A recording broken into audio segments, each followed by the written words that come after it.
അങ്ങനെ ബിറ്റ്കോയിൻ റിസർവിന് വേണ്ടിയിട്ടുള്ള എല്ലാതരം നടപടികളും ട്രംപ് എടുത്തു കഴിഞ്ഞു. ആള് സൈൻ ചെയ്തു എഗ്രിമെന്റ് ബിറ്റ്കോയിൻ റിസർവിന് വേണ്ടിയിട്ടുള്ള. അപ്പൊ ഇനി നമുക്ക് ബിറ്റ്കോയിൻ റിസർവ് ആയി.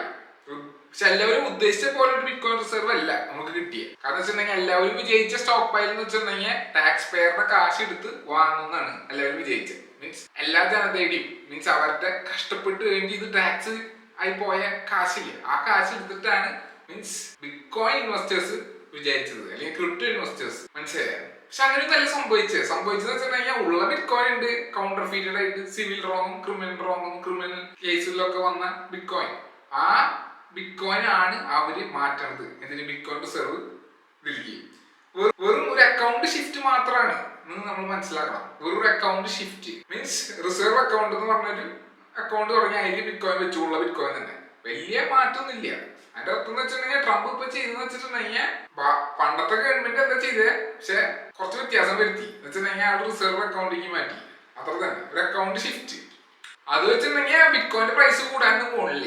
അത് കേട്ട് ഡിസപ്പോയിന്റഡ് ആയിട്ട് പല ക്രിപ്റ്റോ ഇൻവെസ്റ്റേഴ്സും ബിറ്റ്കോയിനിൽ നിന്ന് പിൻവലിച്ചു. മനസ്സിലായോ? ഈ ബിറ്റ്കോയിന്റെ നടപടികളും ക്രിപ്റ്റോയുടെ നടപടികളൊക്കെ എടുത്ത് നോക്കണ ആളുണ്ട്, ഓവർസിയർ. മീൻസ് എങ്ങനെയാണ് എക്കണോമിയിൽ ഇംപ്ലിമെന്റ് ചെയ്യുന്ന കാര്യങ്ങളൊക്കെ നോക്കി നടത്തുന്ന ഒരു വ്യക്തിയുണ്ട്. ആളുടെ പേരാണ് ഡേവിഡ് സാക്ക്. ഈ ഡേവിഡ് സാക്ക് എന്ന് പറഞ്ഞ ആളെന്താ പറയുന്നത് വെച്ചിട്ടുണ്ടെങ്കിൽ നമ്മളൊന്നും പേടിക്കേണ്ട ആവശ്യമില്ല. കാരണം വെച്ചിട്ടുണ്ടെങ്കിൽ ഇതാണ് തുടക്കം എന്നാണ് പറയുന്നത്. പക്ഷെ എന്നാലും ക്രിപ്റ്റോ ഇൻവെസ്റ്റേഴ്സിന് ഒരു വിഷമം. കാരണം വെച്ചിട്ടുണ്ടെങ്കിൽ നമ്മൾ ഉദ്ദേശിച്ച പോലെ അല്ല നടന്നേന്ന് എന്നാണ് അവരുടെ ഉള്ളിലുള്ള വിഷമം. പക്ഷെ ഇതൊന്നും പേടിക്കണ്ട. കാരണം വെച്ചിട്ടുണ്ടെങ്കിൽ പല ഗവൺമെന്റുകളും, പല ബംഗ്ലാദേശ് പോലത്തെ ഗവൺമെന്റുകളും, പിന്നെ പല ബോധമില്ലാത്ത ഗവൺമെന്റുകളും, ബോധമുള്ള ഗവൺമെന്റുകളും, അവരൊക്കെ ബിറ്റ്കോയിൻ റിസർവിലേക്ക് ഒരു റിസർവ് അക്കൗണ്ട് ഉണ്ടാക്കി അതിലേക്ക് ഒരു ബിറ്റ്കോയിൻ വാങ്ങി വെക്കുന്നതാണ് പറയും. വാങ്ങി വെക്കണമുണ്ട്. ബേസിക്കലി കുറെ പേരൊക്കെ തീരുമാനിച്ചു കഴിഞ്ഞിട്ട് അതുകൊണ്ട് ബിറ്റ്കോയിൻ കയറുമെന്ന് വിശ്വസിക്കുന്നുണ്ട്. മനസ്സിലായി? പക്ഷെ എന്താ പ്രശ്നം എന്ന് വെച്ചിട്ടുണ്ടെങ്കിൽ ഈ വിശ്വാസമാണ് പ്രശ്നം.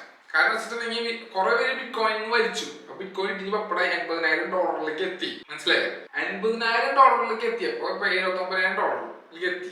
മനസ്സിലായി? അവർ ഡിസപ്പോയിന്റഡ് ആയി. പക്ഷെ ഇപ്പോഴും ഒരു പ്രതീക്ഷയുണ്ട്. ഈ പ്രതീക്ഷയാണ് പ്രശ്നം. ഈ പ്രതീക്ഷ കാരണം കൊണ്ട് ആൾ സീസൺ തുടങ്ങണില്ല. മനസ്സിലായോ? ആൾ സീസൺ ഫസ്റ്റ് ഓഫ് ഓൾ നിങ്ങൾ മനസ്സിലാക്കുക, ബിറ്റ്കോയിൻ എന്ന് പറഞ്ഞ ഒരു ക്രിപ്റ്റോ കറൻസി, പിന്നെ ടോപ്പ് 10 ഇരിക്കുന്ന ക്രിപ്റ്റോ കറൻസി എടുത്ത് നോക്കുകയാണെങ്കിൽ നിങ്ങൾ അതിന്റെ യൂസ് കേസസ് പഠിച്ചു നോക്കും. ബിറ്റ്കോയിൻ യൂസ് കേസ് ഉണ്ടോ? ഇല്ല. ബിറ്റ്കോയിൻ വലിയ യൂസ് കേസ് ഒന്നും ഇല്ല. മനസ്സിലായി? കുറെ പേരൊക്കെ എംബ്രേസ് ചെയ്തിട്ടുണ്ട് ബിറ്റ്കോയിൻ. പക്ഷെ എന്നാൽ അതിന്റെ കോസ്റ്റും മനസ്സിലായി സ്കെയിലബിലിറ്റി ഇഷ്യൂസ് ഒക്കെ കാരണം കൊണ്ട് അത് ഉപയോഗിക്കാനുള്ള ബുദ്ധിമുട്ടുകളുണ്ട്. അപ്പൊ നിങ്ങൾ എടുത്തു നോക്ക്, നിയറിന് വരെ കോസ്റ്റ് ഉണ്ട്. നിയർ പ്രോട്ടോക്കോളിന് അത്യാവശ്യം നല്ല കോസ്റ്റുകളുണ്ട്. അതിന് ട്രേഡിംഗ് ഒക്കെ നടത്താൻ നല്ല കോസ്റ്റ് ഉണ്ട്. ട്രാൻസ്ഫർ ഒക്കെ നടത്തുമ്പില്ലേ കുഴപ്പമില്ല. പക്ഷെ അതിലെ എക്സ്ചേഞ്ചുകളൊന്നും അത്ര വളർന്ന് പന്തലിച്ചിട്ടില്ല ആ നെറ്റ്വർക്കിൽ. നിയർ പ്രോട്ടോക്കോളിൽ ഭയങ്കര ചെറിയ മീൻസ് ഭയങ്കര കുറച്ച് എക്സ്ചേഞ്ചുകളുള്ളൂ. വളരെ 2-3 ഉള്ളൂ. റഫ് ഫൈനാൻസ് എന്നൊക്കെ പറഞ്ഞിട്ട് അതിലും ഭയങ്കര കോസ്റ്റ്ലിയാണ് ട്രേഡ് ഒക്കെ ചെയ്യാം, മീൻസ് എക്സ്ചേഞ്ച് ഒക്കെ ചെയ്യാം. ബേസിക്കലി മീൻസ് ഞാൻ ഒരു പ്രോട്ടോക്കോളിന്റെ പേര് പറയുന്നത്, കുറച്ച് മികച്ച പ്രോട്ടോക്കോളിന്റെ കാര്യം പറയുന്നത്. പിന്നെ നിങ്ങൾ ടോപ്പ് 10 ബാക്കിയുള്ള പ്രോട്ടോക്കോളൊക്കെ എടുത്ത് നോക്കി നോക്കുക. ഏതൊരു നോക്കേണ്ട ആവശ്യമില്ല, എടുത്തേക്ക് പോകാൻ പറ്റില്ല. ഏതൊരുത്തിന്റെ കാര്യത്തിൽ ഭയങ്കര കോസ്റ്റ്ലിയാണ്. ലെയർ 2 ഉണ്ട്, പക്ഷെ അതിലേക്കൊക്കെ ടെക്നിക്കൽ ഡിഫിക്കൽട്ടീസ് ഉണ്ട് ലെയർ 2 കയറാൻ. ഏതൊരു ബേസിക്കലി വൺ കോസ്റ്റ്ലി ആണ്. പിന്നെ വരുന്ന വെച്ചിട്ടുണ്ടെങ്കിൽ കാർഡാനയുടെ ഉള്ള ഒന്നുമില്ല. മീൻസ് കാർഡാനയ്ക്ക് ഒരു പൊട്ടൻഷ്യൽ യൂട്ടിലിറ്റി പ്രൊജക്റ്റ് ഒന്നും അതിൽ വർക്കിംഗ് അല്ല, ഒരു വർക്കിംഗ് പ്രൊഡക്റ്റ് ഇല്ല.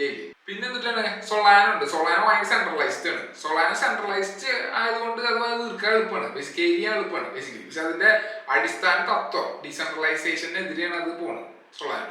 പിന്നെ ഒരു ഊഹക്കച്ചവടത്തിന്റെ ഒരു നാടാണ് സൊളാനോ. മീൻസ് ഊഹക്കച്ചവടം നടത്താൻ വേണ്ടിയിട്ടൊരു സ്ഥലമാണ് സൊളാനോ. അതുകൊണ്ട് സൊളാനോയുടെ കാര്യം നോക്കില്ല. പ്രത്യേകിച്ച് ട്രംപ് മുമ്പ് പറഞ്ഞ ഇതിൽ വെച്ച് നോക്കുകയാണെങ്കിൽ മീൻസ് ഈ സ്റ്റോക്ക് പൈൽ മീൻസ് ബിറ്റ്കോയിനും കുറച്ച് ആൾ കോയിൻസും, ഈ ഒരു ആൾ കോയിനും ബേസിക്കലി യൂട്ടിലിറ്റി കാണില്ല. അതുകൂടെ സെൻട്രലൈസ്ഡ് യൂട്ടിലിറ്റി കാണില്ല എന്ന് പറഞ്ഞിട്ടുണ്ടെങ്കിൽ വലിയ മെയിൻ സ്ട്രീം രീതിയിലെത്താനുള്ള യൂട്ടിലിറ്റി ഒന്നും ഇല്ല. അതിന്റെ ഹേഡിൽസ് ഒക്കെ ഉണ്ടായിരുന്നു, കണ്ടമാന പ്രശ്നങ്ങളുണ്ട്. ബൈനാൻസ് മാത്രമല്ല, അത് മെയിൻ സ്ട്രീം ആണ് ഏകദേശം നോക്കണമെങ്കിൽ. അതിനെ അയാൾ ഉൾപ്പെടുത്തിയിട്ടില്ല. കാരണം വെച്ചിട്ടുണ്ടെങ്കിൽ പല കാരണങ്ങളുണ്ട്. മുൻ അഡ്മിനിസ്ട്രേഷൻ ആയിട്ടുള്ള പ്രശ്നങ്ങൾ കാരണം, പിന്നെ ചൈനയായിട്ടുള്ള ബന്ധം കാരണം, CCയുടെ ബന്ധം കാരണം, അങ്ങനെ കുറച്ച് കാരണങ്ങൾ കൊണ്ട് ആളെ വേണ്ടാന്ന് വെച്ചു. മീൻസ് BNB വേണ്ടാന്ന് വെച്ചു. മനസ്സിലായോ? പക്ഷെ ഇവിടുത്തെ പ്രശ്നം എന്താണെന്ന് വെച്ചിട്ടുണ്ടെങ്കിൽ ബിറ്റ്കോയിൻ റിസർവ് അക്കൗണ്ടിലേക്ക് മാറ്റി. മീൻസ് അത്ര ഉള്ളു മാറ്റം. പിന്നെ ആൾ കോയിൻ വേണ്ടാന്ന് വെച്ചു. ആൾ മുമ്പ് പറഞ്ഞാൽ ആൾ കോയിന് പുതിയത് വാങ്ങുന്ന ഞങ്ങളെ പറഞ്ഞില്ലേ, ആൾ കോയിന് ഒരു റിസർവ് സ്റ്റാറ്റസ് വരുന്നത് പറഞ്ഞിട്ടുണ്ടായിരുന്നു കാർഡാനൊക്കെ. പക്ഷെ അത് കുറച്ച് തിരുത്തിയിട്ടാണ് പറഞ്ഞത്. വെച്ചിട്ടുണ്ടെങ്കിൽ ആള് സൈൻ ചെയ്തപ്പില്ല എഗ്രിമെന്റ്, മീൻസ് റിസർവ് സ്റ്റാറ്റസ് മാറ്റാന്നുള്ള ഒരു എഗ്രിമെന്റ്. ആൾക്കോയിൻ ഉൾപ്പെടുത്തുന്നില്ല, മീൻസ് ആൾക്കോയിൻ ഇങ്ങനെ കോൺഫിസ്കേറ്റ് ചെയ്ത ആൾക്കോയിൻസുകളാണ് ഞാൻ എടുക്കുള്ളൂ എന്ന് പറഞ്ഞത്. അതെവിടെ നമുക്ക് അറിയില്ല, ബേസിക്കലി കോൺഫിസ്കേറ്റ് ചെയ്ത ആൾക്കോയിനാണ്, മീൻസ് കാർഡാനൊക്കെ അവിടെ കിട്ടാമെന്ന് അറിയില്ല. അപ്പൊ അത് വേണ്ട തന്നെ വെച്ചു എന്നുള്ളതാണ് സത്യം, മനസ്സിലായി. അപ്പൊ ബിറ്റ്കോയിൻ വാങ്ങില്ല US ഗവൺമെന്റ് എന്ന് തീരുമാനിച്ചു കഴിഞ്ഞു. അതുകൊണ്ട് ബിറ്റ്കോയിൻ ഇടിഞ്ഞുകൊണ്ടിരിക്കുന്നുണ്ട്. ഇൻവെസ്റ്റേഴ്സിന് വലിയ ഹോപ്പൊന്നും ഇല്ല ബിറ്റ്കോയിൻ ഇൻവെസ്റ്റ് ചെയ്തിട്ട്. എന്താ കാര്യം, ഡിജിറ്റൽ ഗോൾഡാന്നൊക്കെ പറയുന്നുണ്ട്, പക്ഷെ വലിയ എയിമൊന്നും ഇല്ല. ആ കൂടി ഇവിടെ ബുദ്ധിയുള്ള ഒരാളെന്ന് പറഞ്ഞാൽ റഷ്യ അവിടുത്തെ ഫൈനാൻസ് മിനിസ്റ്റർ ബിറ്റ്കോയിൻ റിസർവ് സ്റ്റാറ്റസിലേക്ക് കൊണ്ടുവരുന്നില്ല. ആൾ നാഷണൽ വെൽഫെയർ ഫണ്ടില് ബിറ്റ്കോയിന് റിസർവ് സ്റ്റാറ്റസ് കൊടുക്കാൻ താല്പര്യപ്പെടുന്നില്ല. മീൻസ് ബിറ്റ്കോയിന് റിസർവ് സ്റ്റാറ്റസ് അവർ കൊടുക്കണില്ല റഷ്യൻ ഗവൺമെന്റ്. കാരണം വെച്ചിട്ടുണ്ടെങ്കിൽ ഇത്രേ ഉള്ളൂ, അതിന് വലിയ യൂട്ടിലിറ്റി ഉണ്ടെന്നും അവർ വിശ്വസിക്കണില്ല. അതുകൊണ്ട് അവർ കുറച്ച് ബോധമുള്ള ഗവൺമെന്റ് ആണെന്ന് തോന്നുന്നു. ഇപ്പൊ എനിക്ക് ബോധം ഉണ്ടാവണമല്ലോ, മീൻസ് ഉണ്ടാവും, എനിക്കറിയില്ല, ഞാൻ പറഞ്ഞോളൂ ഇത്രേ ഉള്ളൂ. മീൻസ് ചൈന എടുക്കുന്നുണ്ട്, ചൈനയിൽ കണ്ടമാനം ബിറ്റ്കോയിൻ ഉണ്ട് ഓൾറെഡി. അപ്പൊ ചൈന അതിനെ കുറിച്ച് നോക്കുന്നുണ്ട്, ബിറ്റ്കോയിനെ കുറിച്ച്. മീൻസ് അവർക്ക് റിസർവ് സ്റ്റാറ്റസിലേക്ക് കൊണ്ടുവരാനില്ല. പക്ഷെ എന്നാലും അവരെ ഉള്ളത് തന്നെ അവർ മാറ്റണുള്ളൂ എന്ന് ഞാൻ മനസ്സിലാക്കിയിരുന്നു. പക്ഷെ നമ്മൾ മനസ്സിലാക്കാം, പുതിയ ഗവൺമെന്റുകൾ യു എസ് ബിറ്റ്കോയിൻ വാങ്ങിയെന്ന് വെച്ചിട്ട് ബാക്കി പല ഗവൺമെന്റുകളും വാങ്ങിയാൽ മാത്രമേ പ്രൈസ് കയറുള്ളൂ. പക്ഷെ ഇതിലെ പെശക് എന്തിട്ടാന്ന് വെച്ചിട്ടുണ്ടെങ്കിൽ എല്ലാവരും ബിറ്റ്കോയിന്റെ പ്രൈസ് കയറുന്നുള്ള പ്രതീക്ഷയിലാണ് നിൽക്കുന്നത്. അതുകൊണ്ടാണ് ആൾ സീസൺ വരാത്തത് ഈ ബിറ്റ്കോയിൻ കയറുന്നുള്ള പ്രതീക്ഷ കാരണം കൊണ്ടാണ്, മനസ്സിലായത്. ഇവർക്ക് ബിറ്റ്കോയിൻ ഇറങ്ങുന്ന സമയത്ത് ആൾ സീസണിൽ ഇട്ടിട്ടുണ്ടെങ്കിൽ, മീൻസ് ആൾ കോയിൻസിൽ ഇട്ടിട്ടുണ്ടെങ്കിൽ ആൾ സീസൺ കുറയും, നമ്മൾ സേഫായി, പിന്നെ കത്തി കയറിക്കോളൂ ആൾസ്. പക്ഷെ ഇത് അങ്ങനെയല്ല സംഭവിക്കുന്നത് വെച്ചാൽ ബിറ്റ്കോയിൻ ഇറങ്ങിയപ്പോ അവർ പ്രതീക്ഷിക്കുകയാണ് വീണ്ടും ന്യൂസ് തരാണ് ബാക്കി കൺട്രീസ് ബിറ്റ്കോയിൻ വാങ്ങുന്നു പറഞ്ഞപ്പോ അവർ വിജയിക്കാന്ന് വെച്ചിട്ടുണ്ടെങ്കിൽ ഇനി ബിറ്റ്കോയിൻ വീണ്ടും കയറുന്നു. 120,000 എത്തും, 150,000 എത്തും എന്ന് വിശ്വസിക്കുന്നത്. അതുകൊണ്ടാണ് ആൾ സീസൺ വരാത്തത് ഇപ്പൊ. അപ്പൊ ബിറ്റ്കോയിൻ ഇനി കയറി കഴിഞ്ഞിട്ട് വീണ്ടും കാശിങ് അങ്ങോട്ട് ഇറങ്ങണം, എന്നാൽ മാത്രം ആൾ സീസണിലേക്ക് എത്താനുള്ള സാധ്യതയുള്ളൂ. അല്ലെങ്കിൽ ആൾക്കാർ വേറെ സിനാരിയോ വെച്ചാൽ ആൾക്കാർ ഇപ്പൊ തന്നെ ആൾട്ടിക്ക് മാറ്റണ ഒരു സിനാരിയാണ്. പക്ഷെ അത് കാണില്ല. ഇപ്പൊ ഞാൻ മനസ്സിലാക്കിയ വെച്ചാൽ എല്ലാവരും പ്രതീക്ഷിക്കുന്നത് വീണ്ടും ബിറ്റ്കോയിൻ കയറുന്നതാണ്. അതാണ് ഇവിടുത്തെ ഏറ്റവും വലിയ പ്രശ്നം, മനസ്സിലായി. അപ്പൊ എല്ലാം ബിറ്റ്കോയിനിക്ക് കോൺസെൻട്രേറ്റ് ചെയ്യാണ് ഇപ്പൊ കാശിന് വേണ്ടി, ആൾക്കോയിനിക്ക് പോകണില്ല. ഇതൊരു പ്രശ്നമാണ്, ഇതൊരു വലിയ പ്രശ്നമാണ്, ബേസിക്കലി വലിയ പ്രശ്നം. അപ്പൊ ഞാൻ പറഞ്ഞു വരുന്നത് വെച്ചിട്ടുണ്ടെങ്കിൽ ആൾ സീസൺ വരാൻ ഈ സമയം എടുക്കാൻ സാധ്യതയുണ്ട്. അതുകൊണ്ട് ഞാൻ നോക്കണത് ബിറ്റ്കോയിനിലല്ല. ഞാൻ ബിറ്റ്കോയിനിൽ ഇൻവെസ്റ്റ് ചെയ്തിട്ടില്ല, ഉള്ള കാര്യം പറയില്ല. ഞാൻ ടോപ്പ് 10 ക്രിപ്റ്റോ പ്രോജക്ട്സ് പോലും ഇൻവെസ്റ്റ് ചെയ്തിട്ടില്ല, ഉള്ള കാര്യം. മീൻസ് അതിന് വലിയ യൂട്ടിലിറ്റി കാണില്ല ഇപ്പൊ. മീൻസ് കാർഡാനോ യൂട്ടിലിറ്റി ഉണ്ടോ വെച്ചാൽ പൊട്ടൻഷ്യൽ യൂട്ടിലിറ്റി എന്ന് പറഞ്ഞിട്ട് കാര്യമില്ലല്ലോ, എന്തെങ്കിലും കാണണ്ട യൂട്ടിലിറ്റി. അപ്പൊ ഞാൻ ബിറ്റ്കോയിനിൽ ഇൻവെസ്റ്റ് ചെയ്തിട്ടില്ല, ഇൻവെസ്റ്റ് ചെയ്യാത്തവരും അതിന്റെ പോസിറ്റീവ്. ഞാൻ കയറി ഞാൻ എന്റെ വിഷയല്ല. ബേസിക്കലി നമുക്ക് നമ്മുടെ പ്രൊജക്ട് വിജയിക്കുമോ എന്ന് മാത്രമുള്ള ചോദ്യമുള്ളൂ ഇവിടെ. നമ്മുടെ പ്രൊജക്ട് വിജയിക്കുമില്ല, അതിനുള്ള ഒരു കണക്കൊക്കെ വെച്ചിട്ട് വിജയിക്കാനുള്ള സാധ്യത ഉണ്ട് നമ്മുടെ പ്രൊജക്ട്, മനസ്സിലായി. നമ്മുടെ പ്രൊജക്ട് വിജയിക്കാനുള്ള എല്ലാതരം സാധ്യതകളും ഉണ്ട്. അതുകൊണ്ട് നമ്മൾ പേഷ്യന്റ് ആയിട്ടിരിക്കുന്നു. മീൻസ് അവസാനത്തെ ദിവസം യൂട്ടിലിറ്റി പ്രൊജക്ട് മാത്രമേ വിജയിക്കുള്ളൂ.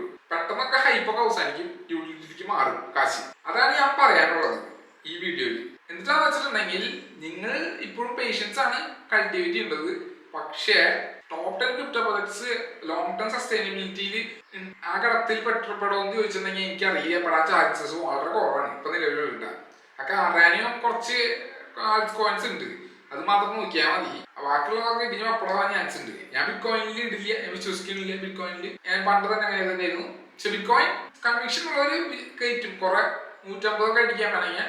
പക്ഷെ എങ്ങനെയാണത് എത്ര കാലം പൊന്തിച്ചു കൊണ്ടുപോകുന്നൊന്നും എനിക്കറിയില്ല, മനസ്സിലായോ.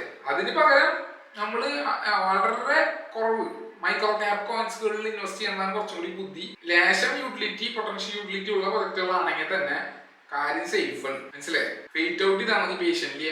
6 മാസം എന്നൊക്കെ പറഞ്ഞ ഈ കാലഘട്ടത്തിൽ വലിയ സമയമാണ്. ടെക്നോളജിക്കൽ ഷിഫ്റ്റുകൾ സംഭവിക്കുന്ന കാലഘട്ടമാണ് ബേസിക്കലി 6 മാസം, ഒരു കൊല്ലമൊക്കെ. അപ്പൊ പെട്ടെന്ന് സംഭവിക്കും, പെട്ടെന്ന് മാറ്റങ്ങൾ വരും. അപ്പൊ പെട്ടെന്ന് ജീവിതം മാറും. കാരണം ഒന്നും പേടിക്കേണ്ട ആവശ്യമൊന്നുമില്ല, വലിയ രീതിയിൽ ഇമ്പൾസീവ് ആവേണ്ട ആവശ്യമില്ല. അത് നമുക്ക് ആവശ്യമില്ല. നമ്മൾ നമ്മുടെ വഴി അത് മാത്രം ഫോക്കസ് ചെയ്യുക, മിണ്ടാണ്ടിരിക്കുക, പേഷ്യന്റിൽ മിണ്ടാണ്ടിരിക്കുക. പിന്നെ ചോദിച്ചാൽ നമ്മുടെ ടൈം ഫ്രെയിമിൽ കാശ് ഉണ്ടാക്കാൻ പറ്റുമോ എന്നുള്ള ചോദ്യം, അതൊരു വല്ലാത്തൊരു ചോദ്യമാണ്. കാരണം വെച്ചാൽ നമ്മുടെ ടൈം ഫ്രെയിമിൽ കാശ് ഉണ്ടാക്കുമെന്ന് ചോദിച്ചാൽ എനിക്കറിയില്ല. നമ്മുടെ ടൈം ഫ്രെയിമിൽ കാശ് ഉണ്ടാക്കാൻ പറ്റിയെന്ന് വരില്ല. പക്ഷെ എന്നാലും നമുക്ക് അഡ്ജസ്റ്റ് ചെയ്തിട്ടൊക്കെ നമുക്ക് പറയാം. ബേസിക്കലി നമ്മളുടെ ഒരു 1.5-2 വർഷം അത്ര തന്നെ മാക്സിമം വരുള്ളൂ ഡിലേ വരാണെങ്കിൽ നമ്മളുടെ രീതിയിൽ നോക്കുകയാണെങ്കിൽ നമ്മുടെ ടൈം ഫ്രെയിം നമ്മുടെ പ്രൊജക്റ്റിനെ കുറിച്ച് നമ്മുടെ പ്രൊജക്റ്റിന് പല പ്രൊജക്റ്റുകളായിരിക്കാം, പല സെഗ്മെന്റിൽ വർക്ക് ചെയ്യുന്ന പ്രൊജക്റ്റുകളായിരിക്കും. അതിന് ഒരു പ്രൊജക്റ്റും ബേസിക്കലി 10 വർഷം വെയിറ്റ് ചെയ്യാൻ ആരും താല്പര്യപ്പെടില്ല.